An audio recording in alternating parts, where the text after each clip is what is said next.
Oke, kita akan lanjutkan untuk pembahasan soal-soal pada ruang lingkup biologi. Pertanyaannya, teori abiogenesis menyatakan bahwa proses terjadinya makhluk hidup itu dari makhluk tidak hidup. Untuk membuktikan bahwa teori abiogenesis tidak benar, maka Louis Pasteur, kita harus ketahui dahulu opsi-opsi ini mengarah kemana ya.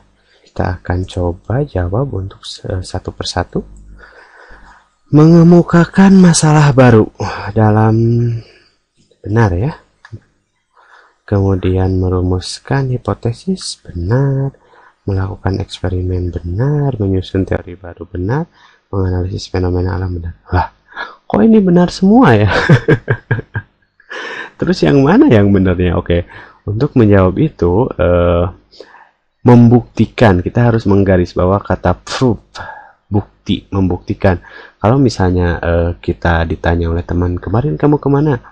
Misalnya kita jawab ke A, apa buktinya? Nah, Louis Pasteur juga untuk membuktikan, berarti dia harus melakukan sesuatu kan, untuk membuktikan atau menunjukkan sesuatu. Nah, waktu itu Bapak Louis Pasteur ini membuat sebuah tabung yang berbentuk sangat unik. Tabungnya berbentuk seperti ini, kira-kira kalau tidak salah ya.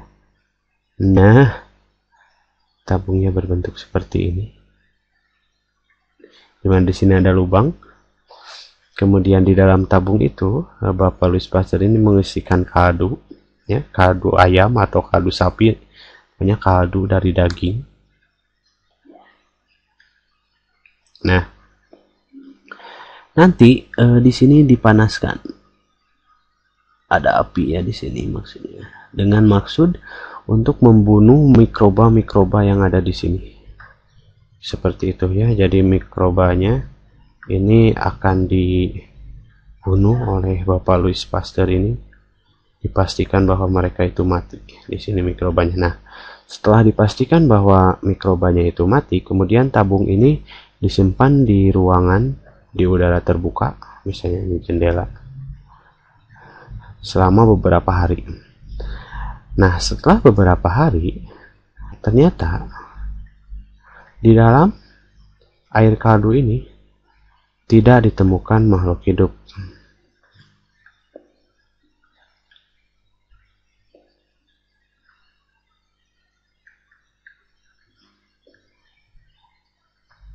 Nah, dengan tidak ditemukannya makhluk hidup, maka Bapak Louis Pasteur ini berkesimpulan makhluk hidup itu tidak mungkin berasal sekonyong-konyong, mungkin berasal dari makhluk hidup yang lain maupun diciptakan. Nah, untuk fenomena ini Bapak Louis Pasteur mengambil kesimpulan bahwa makhluk hidup itu berasal dari makhluk hidup sebelumnya atau teori biogenesis. Nah, hal itu terbukti dengan asumsi sebagai berikut, di mana pada saat ini terbuka akan ada beberapa bakteri, jamur atau apapun organisme yang akan masuk. Nah, dengan berbentuk leher angsa seperti ini, diharapkan si yang akan masuk tadi terjebak sehingga tidak bisa masuk ke dalam sini, seperti itu.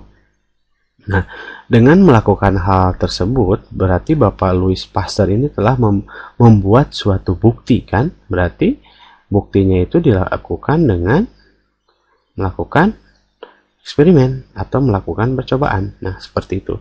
Jadi isinya adalah opsi C. Seperti itu penjelasannya. Terima kasih, semoga bermanfaat dan sampai ketemu di video-video berikutnya.